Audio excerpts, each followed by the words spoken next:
Empezamos entonces. Vamos a seguir adelante con el estudio bíblico. Estamos estudiando el libro de los Hechos de los Apóstoles. Seguimos adelante con el capítulo 5, puntualmente versículo 17 en adelante, ¿cierto? Vamos a leer la versión Reina Valera primero, para tener un contexto general. Entonces, Hechos de los Apóstoles 5, vamos a leer del 17 al 24. Dice así la palabra del Señor. Entonces, levantándose el sumo sacerdote y todos los que estaban con él, esto es, la secta de los saduceos, se llenaron de celos y echaron mano a los apóstoles y los pusieron en la cárcel pública. Mas un ángel del Señor, abriendo de noche las puertas de la cárcel y sacándolos, dijo: Id y puestos en pie en el templo, anunciad al pueblo todas las palabras de esta vida. Habiendo oído esto, entraron de mañana en el templo y enseñaban. Entre tanto, vinieron el sumo sacerdote y los que estaban con él, y convocaron al concilio y a todos los ancianos de los hijos de Israel, y enviaron a la cárcel para que fuesen traídos. Pero cuando llegaron los alguaciles, no los hallaron en la cárcel. Entonces volvieron y dieron aviso, diciendo: Por cierto, la cárcel hemos hallado cerrada, con toda seguridad, y los guardias afuera de pie ante las puertas. Mas cuando abrimos, a nadie hallamos dentro. Cuando oyeron estas palabras, el sumo sacerdote y el jefe de la guardia del templo y los principales sacerdotes dudaban en que vendría a parar aquello. Amén. Bueno, nos habla, ¿cierto?, en el versículo 17, decía, ¿cierto? Entonces, levantóse el sumo sacerdote. La verdad es que no está claro, ni bíblicamente ni históricamente, si se trataba de Anás o de Caifás, ¿ya? Pero uno de los dos era en ese momento el sumo sacerdote, del cual se refiere la Biblia de que se levantó en ese momento. Y decía después que todos los que estaban con él, que es la secta, ¿cierto?, de los saduceos, se llenaron de celos, ¿cierto? Se refiere a la envidia y a los celos que tenían de los discípulos, ¿cierto?, de los apóstoles, porque el Señor los estaba usando con gran poder y autoridad, sin ellos ser religiosos, ¿cierto? Simplemente porque habían experimentado esa relación personal e íntima con el Señor, de manera personal, ¿cierto? Así como nosotros la experimentamos en el Espíritu, y Dios nos usa para muchas cosas, sin ser religiosos, ¿cierto? También a los apóstoles en esa época. Entonces a los saduceos les provocaba mucha envidia, muchos celos, ¿cierto? Y bueno, y dice el 18 que echaron mano a los apóstoles, ¿cierto? A los 12 apóstoles en ese momento le echaron mano, ¿cierto? Esta secta de los saduceos. Y después el versículo 19 decía que el ángel del Señor había abierto de noche, ¿cierto?, las puertas de la cárcel, ¿ya? La traducción original dice un ángel del Señor, no habla de el ángel del Señor, ¿ya? Porque cuando hablamos de el ángel del Señor, ese es un tipo de Cristo, ¿cierto? Que se menciona varias veces en la Biblia. Es Jesucristo que se hace parte o se hace presente en algunas ocasiones, en algún relato bíblico, y ahí se habla del ángel de Jehová o del ángel del Señor, pero en este momento en la Reina Valera, ¿cierto?, dice eh, el ángel del Señor, ¿cierto? Pero debería decir un ángel del Señor, que cualquiera de los ángeles, ¿cierto?, que el Señor usaba para los propósitos espirituales que tenía, ¿cierto? Espíritu ministrador, por decirlo de alguna manera. Y sacándolos, ¿cierto? Se refiere a que los sacó de la prisión en la cual ellos se encontraban. Y sacándolos dijo: y estando en el templo, hablad al pueblo todas las palabras de esta vida, ¿cierto? Eh, es decir, la instrucción que el ángel, que este ángel, ¿cierto?, enviado por Dios, le estaba dando a los discípulos, era completamente distinto a lo que los líderes religiosos les habían dicho, ¿cierto? De que se callaran, de que dejaran de hablar de Jesús, ¿cierto? De lo que había hecho, de los milagros, ¿no? Querían borrar a Jesús de la faz de la tierra y su obra también, ¿cierto? Los milagros, todo lo que había hecho. Y este ángel le da una instrucción completamente distinta. Le dice que vayan al templo y que empiecen a enseñar y a hablar, ¿cierto? Eh, ¿Y de qué van a hablar? De la palabra de Dios, ¿cierto? De la vida eterna, de la salvación, del perdón de los pecados, etcétera. Que es lo mismo que tenemos que hablar nosotros cuando tenemos, ¿cierto?, el honor de predicar la palabra de Dios, ¿cierto?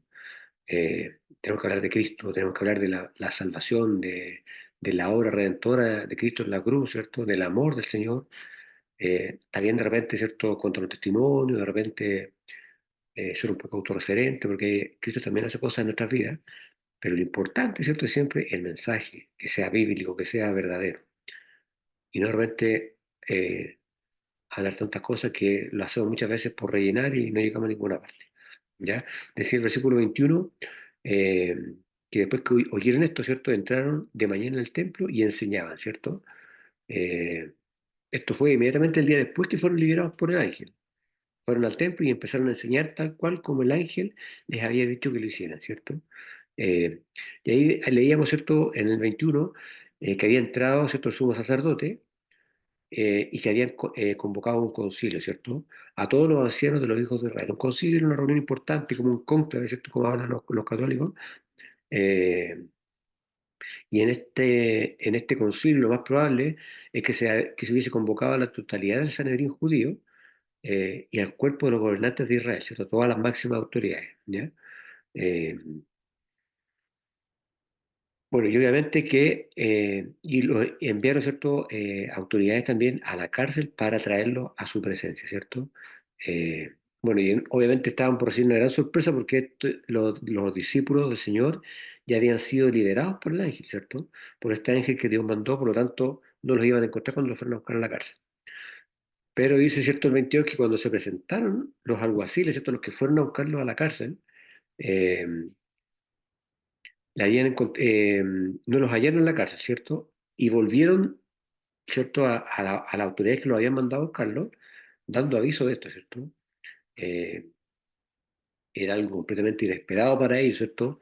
Pensar de que estos discípulos pudiesen escapar de la manera que lo hicieron, porque tiene que haber sido una forma milagrosa en la cual lo hicieron, ¿verdad? El 23 decía que eh, estos, ¿cierto?, alguaciles, le dice la Biblia, eh, a ver cómo lo dice la Reina Valera, eh, los alguaciles, claro, de la misma forma, ¿cierto? Esa terminología ya se usaba en esa época ya, que se refiere a las autoridades que estaban encargadas, como los gendarmes de ahora, ¿cierto?, los que estaban encargados de manejar a los presos en las cárceles, ¿ya? Eh, y esto le dicen, ¿cierto?, a las autoridades que habían ido a la cárcel, la habían encontrado cerrada, pero era increíble porque estaba todo tal cual como lo habían dejado, las cerraduras no estaban forzadas, ¿cierto? Claramente había existido, había ocurrido una intervención divina para que los discípulos fueran liberados, ¿cierto? Eh, y dicen ellos, ¿cierto?, los alguaciles, que cuando llegaron no encontraron a nadie adentro, ¿cierto?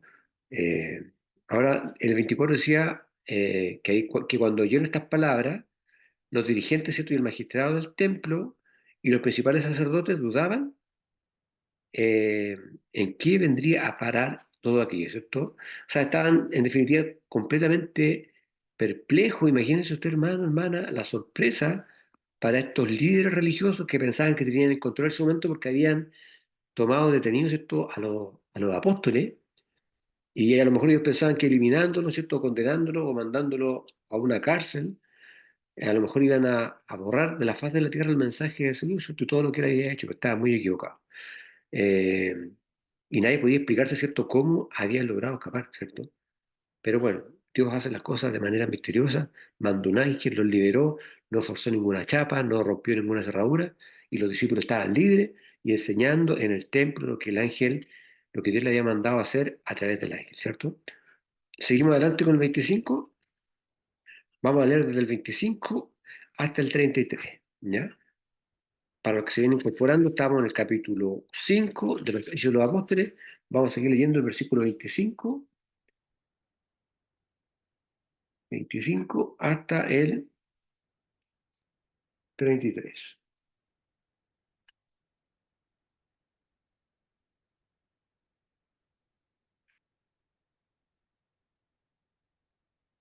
Hasta el 33, hasta aquí. Hasta el 33, entonces. Entonces, el 25 al 33 dice así la palabra del Señor. 25, ¿cierto?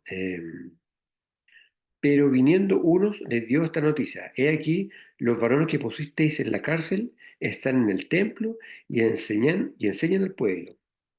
Entonces fue el jefe de la guardia con los alguaciles y los trajo sin violencia, porque temían ser apedreados por el pueblo. Cuando los trajeron, los presentaron en el concilio y el sumo sacerdote le preguntó, diciendo, ¿no os mandamos estrictamente que no enseñaseis en ese nombre? Y ahora habéis llenado a Jerusalén de vuestra doctrina y queréis echar sobre vosotros la sangre de este hombre. Respondiendo Pedro y los apóstoles dijeron, es necesario obedecer a Dios antes que a los hombres. El Dios de nuestros padres levantó a Jesús, a quien vosotros matasteis, colgándole en un madero. A quien matasteis, perdón, colgándole en un madero. A este Dios ha exaltado con su diestra por príncipe y salvador, para dar a Israel arrepentimiento y perdón de pecados. Y nosotros somos testigos suyos de estas cosas, y también el Espíritu Santo, el cual ha dado Dios a los que le obedecen. Ellos, oyendo esto, se enfurecían y querían matarlo, ¿cierto?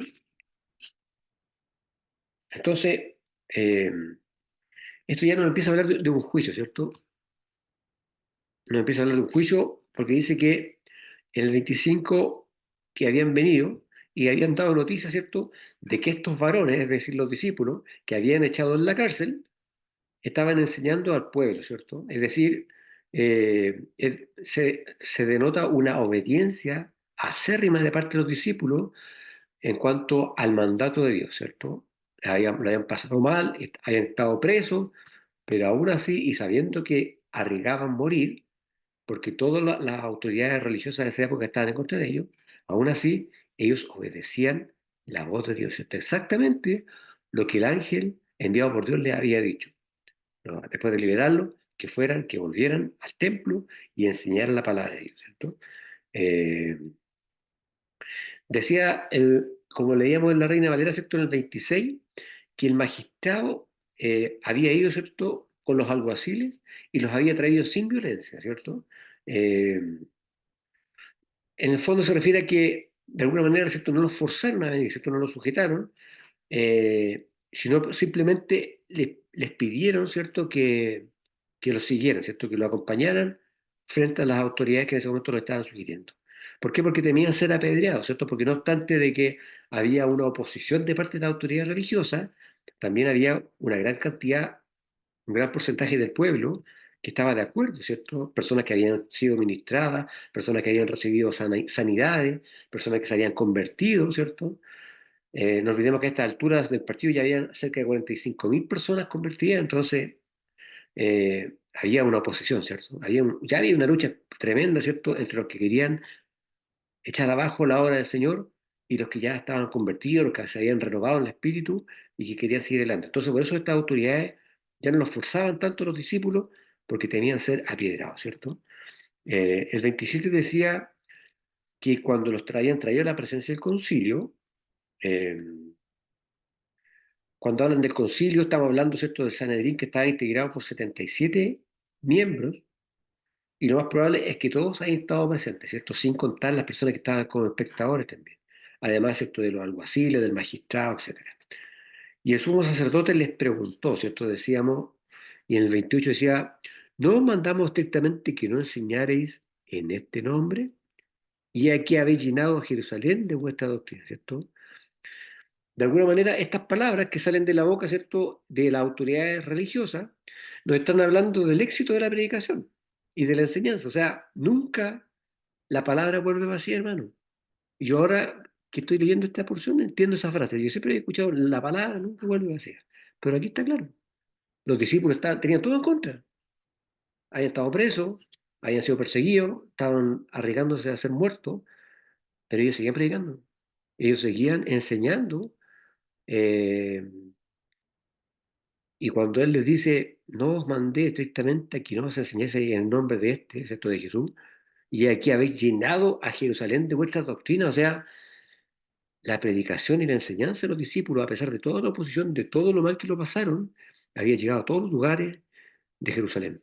Entonces, la palabra, hermano, nunca vuelve vacía, nunca tenga temor de hablar la palabra de Dios, porque el Señor siempre lo va a respaldar con el poder de su Espíritu Santo. Y después le decían, y queréis traer sobre nosotros la sangre de este hombre, ¿cierto? eh,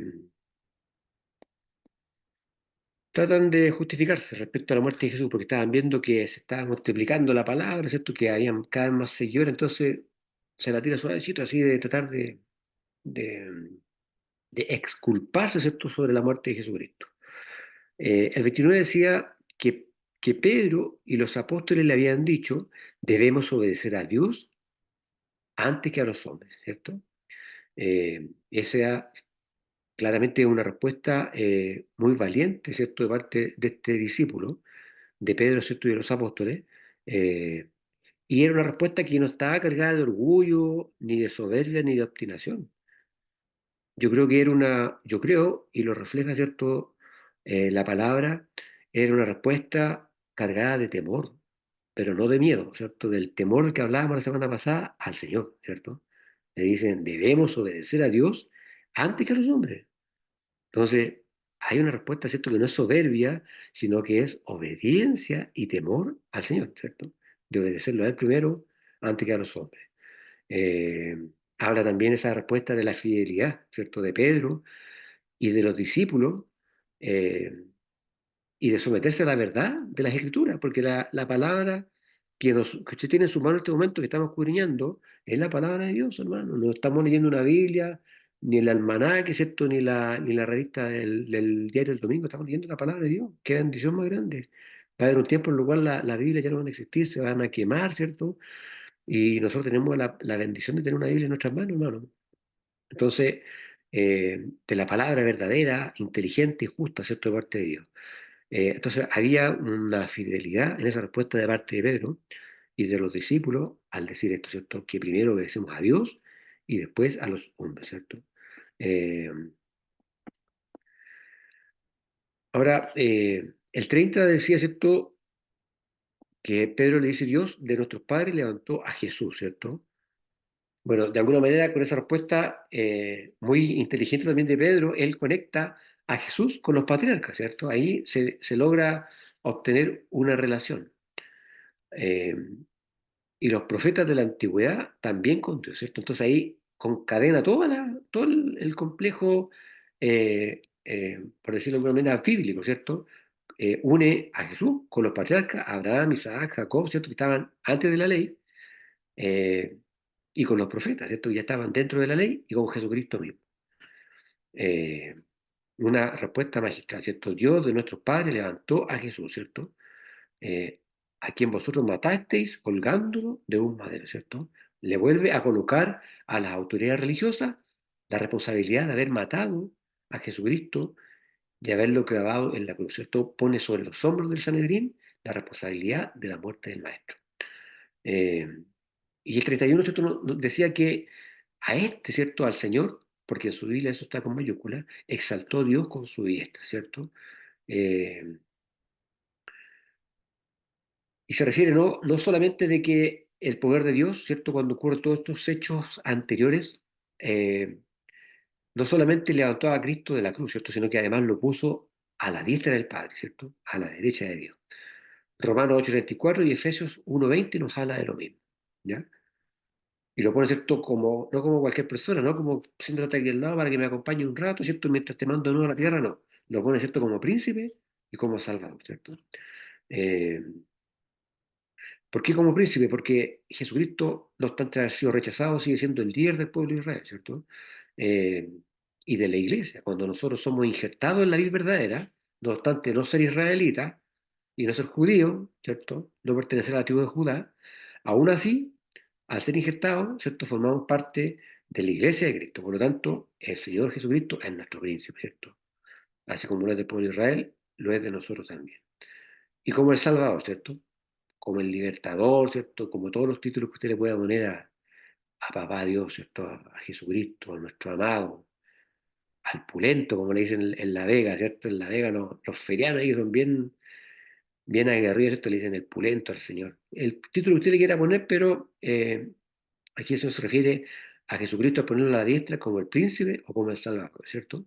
Eh, Después dice para dar a Israel arrepentimiento y perdón de pecados, ¿cierto?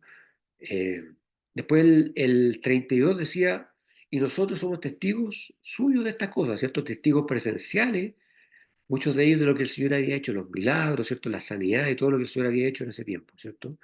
Eh, no era una mera filosofía, ¿cierto? Sino que era una realidad. Ellos habían sido testigos presenciales de lo que había pasado. Y también el Espíritu Santo, ¿cierto? El cual ha dado Dios a los que le obedecen. Esto es maravilloso, hermano. Si usted eh, obedece a Dios, tenga por seguro que va a ser lleno del Espíritu Santo. No es solamente eh, doblar rodillas, ¿cierto? Arrepentirse, ayunar, orar, ¿cierto? Congregarse, que es todo muy importante, pero es fundamental la obediencia, hermano. Cuando usted obedece, obviamente va todo lo más incluido. Si usted es obediente a la palabra de Dios, usted va a entender que tiene que orar, va a entender que tiene que ayunar, que tiene que congregarse, etcétera, ¿cierto? Entonces, dice esto que Dios le da el Espíritu Santo a aquellos que le obedecen, ¿cierto? Eh, y el 33 decía, ellos oyendo esto se enfurecieron, ¿cierto? Obviamente que las palabras que decía Pedro con tanta convicción ofuscaban completamente a la autoridad religiosa, ¿cierto? Y consultaban entre ellos, ¿cierto?, la posibilidad de matarlo, ¿cierto? Esa es una respuesta que me viene a un corazón perturbado, ¿cierto? Un corazón que no tiene a Cristo. Cuando se ven perdiendo, se ofuscan, se enfurecen, le golpean, ¿cierto? Y tienen la intención de matarlo. Seguimos adelante con el 34. Vamos a leer del 34 hasta el 39, si alcanzamos. Sí, si alcanzamos, ¿eh? El 34 al 39 dice, entonces, levantándose en el concilio un fariseo llamado Gamaliel, doctor de la ley, venerado de todo pueblo, mandó que sacasen fuera por un momento a los apóstoles, y luego dijo, varones israelitas, mirad por vosotros lo que vais a hacer respecto a estos hombres, porque antes de estos días se levantó Teudas diciendo que era alguien. A este se unió un número como de 400 hombres, pero él fue muerto y todos los que le obedecieron fueron dispersados y reducidos a nada. Después de este se levantó Judas el Galileo en los días del censo y llevó en pos de sí a muchos pueblos. Pareció también él, perdón, pereció también él y todos los que le obedecían fueron dispersados. Y ahora os digo, apartaos de estos hombres y dejadlos, porque si este consejo o esta obra es de los hombres, se desvanecerá. Mas si es de Dios, no la podréis destruir. No seáis tal vez hallados luchando contra Dios. Amén. Qué tremendo, hermano. Déjeme marcarlo. Entonces está el artículo 39. Qué tremendo, hermano. Pero si es de Dios, no la podéis deshacer, ¿cierto? No sé que hasta seáis hallados luchando contra Él. Me acordé del, del difunto presidente de Irán, que se levantó contra el pueblo de Dios. Imagínense, ahora está 3 metros bajo tierra, junto con su ministro del Interior. Es tremendo, hermano, ¿cierto? El 34 decíamos, ¿cierto?, que se levantó el concilio, se levantó, perdón, un fariseo llamado Gamaliel, ¿cierto? Doctor de la ley. El doctorado es lo máximo, ¿cierto? Usted estudia cualquier carrera, bachiller, después viene eh, el doctorado, no, el doctorado es lo último. Pero es lo máximo de cualquier carrera que usted quiera estudiar, ¿cierto? Eh, entonces, él era un doctor, era un conocedor, ¿cierto?, de toda la ley, y él dice, ¿cierto?, y respetado por todo el pueblo, y saca la palabra, ¿cierto? Eh, y de hecho, bíblicamente, uno de los rabinos judíos más famosos y honrados hasta el día de hoy, porque ellos se honran entre ellos, ¿cierto? Se dan la gloria a sí mismos y entre ellos. Y dentro del ámbito, ¿cierto?, judío, es uno de los rabinos más connotados, ¿cierto? Eh, Era nieto de Hillel, y le sucedió como presidente de Sanedrín después de la muerte de su padre. O sea, así de importante era. Eh, y él dice, ¿cierto?, que mandó que sacasen fuera un poco a los apóstoles, ¿cierto?, para poder conversar un poco lo que le iba a decir ahora. Y para que las palabras que le iba a decir a los de Sanedrín no fueran escuchadas por los apóstoles. Y les dijo, ¿cierto?, mirad vosotros acerca de estos hombres en los que habéis de hacer. Claramente el Espíritu Santo empieza a manejar esta situación, ¿cierto?, para darle una salida, digamos, a los apóstoles. Porque antes de estos días se levantó Teudas diciendo que era alguien, ¿cierto? El 36, al que agregó un número de hombres como 400, el cual fue matado. Y todos los que le creyeron fueron dispersados y reducidos a nada, ¿cierto? Eh, es decir, todos los que trataron de levantarse en contra de los apóstoles o de la obra de Dios, terminaban muertos, terminaban dispersos, etcétera. El 37 dice que después de este se levantó Judas el Galileo en los días estos del empadronamiento que se hizo en esa época, y llevó a muchas personas detrás de él, ¿cierto? Es decir, era un incitador a la sedición en definitiva, irse en contra de lo que se estaba levantando. Y dice que también pereció, ¿cierto? También falleció.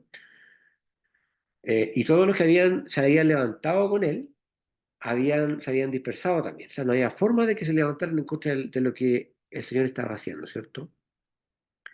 Eh, y el 38 decía que ahora os digo, ¿cierto?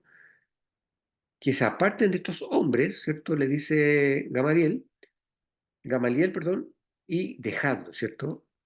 Es decir, eh, lo que Gamaliel estaba tratando de hacer era que le dejaran el problema a Roma, ¿cierto? Que no se metieran más en camisa de once varas porque iban a salir trasquilados, porque se estaban metiendo con el mismo Dios. Eh, Eh, y le dice esto, porque si este consejo o esta hora es de los hombres, se desvanecerá, ¿cierto? Y lo que pasa, nosotros vemos en muchas iglesias, ¿cierto? Muchas cosas que se levantan de repente por ahí media truchas, cuando son del hombre, duran un ratito y se acaban, ¿cierto? Pero cuando son de Dios, permanecen en el tiempo y se cumplen siempre los propósitos del Señor. Entonces les dice que si esto es de los hombres, se va a desvanecer. Así que por lo tanto, no sigan insistiendo, ¿cierto?, en irse en contra de ellos. Pero si es de Dios, no la podéis deshacer, eh, no sea que hasta seáis hallados luchando contra Dios, ¿cierto? Nadie puede enfrentarse a Dios, hermano. Nadie puede enfrentarse a Dios y vivir para contarlo, ¿cierto? Es tremendo levantarse contra un Dios vivo, ¿cierto? Entonces, la palabra nos enseña esta hora que los discípulos de Dios, ¿cierto? A pesar de todas las circunstancias, haciendo la palabra y cumpliendo la voluntad de Dios, siempre tuvieron su respaldo en todo lo que hacían. Amén. Vamos a llegar hasta aquí, hasta el 39, para que lo marque en su Biblia, ¿cierto? Capítulo 5, es los apóstoles, versículo 39. Fue lo último que leímos y vamos a seguir adelante con el 40. ¿Ya? La próxima semana. Y le voy a pedir a mi hermana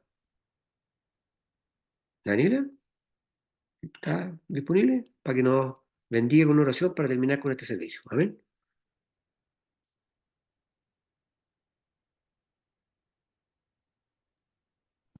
Amén. Gracias, Señor, te damos una vez más, Padre bendito, porque estamos con vida, Señor, con salud, Señor. Gracias, Señor, porque nos has guardado durante el día, Señor. Amén. Te agradecemos, Señor amado, por todas tus misericordias, por todas tus bondades, Señor, que día a día tú nos das, Señor. Gracias, Señor, por poder levantarnos en la mañana, por poder despertar, Señor. Y en esta hora, Señor, de la noche, Señor, también, Señor, te pedimos que guarde nuestros sueños, nos proteja, nos guarde, Amén. Señor, de todo mal, de todo peligro, Señor, de todas esperanzas, Señor, del enemigo, Señor, las potestades en el aire, Señor Jesús. Te pedimos que tú nos cubras con tu sangre preciosa, Señor, nos revistas, Señor, con tu sangre, Señor amado. Que tus ángeles nos cuiden, nos protejan, Señor, proteja nuestros hogares, Señor, nuestras puertas, nuestras ventanas, Señor, lo cubras con tu sangre preciosa, Señor amado. Gracias, Señor, porque podemos aprender de tu palabra, podemos escudriñarla, Señor amado, y así, Señor Jesús, guardarla en nuestro corazón, Señor, Amén. porque va a llegar el día, Señor, en que no van a haber Biblia, Señor, y todo lo que está escrito ahí, Señor, tenemos que guardarlo en nuestra mente y nuestro corazón, Señor, para poder, Señor, también hablarle a otro, compartir este evangelio y esta palabra, Señor, de vida eterna, Padre bendito. Te agradecemos por todo tu amor, Señor. Te agradecemos porque aún siendo pecadores, por pecar todos los días, Amén. Señor, tu amor, Señor, siempre, Señor, está con nosotros, Señor. Amén. No nos alcanzan las palabras muchas veces, Señor, o no son las palabras más bonitas, Señor, que usamos, Señor, para agradecerte, Señor. Todo lo que tú haces por nosotros, Señor. Hasta el aire que podemos respirar, Señor, es tan importante, Señor amado, y, y por la vida que tú nos das también. Te Te agradecemos por mis hermanos que pudieron conectarse el día de hoy, Señor, que usted el día de mañana los está bendiciendo en todo lo que haga, Señor Amén. amado, que usted vaya por delante, Señor, abriéndole camino, abriéndole puertas, Señor, que usted sea contestando cada petición que hay en cada uno de ellos, Señor amado. Mil gracias te damos por todas tus bendiciones y esto te lo agradecemos todo en el nombre de tu Hijo amado y buen Salvador Jesús. Amén. Amén. Amén. Mira, hermano, con esto damos por terminado este estudio. Vamos a parar.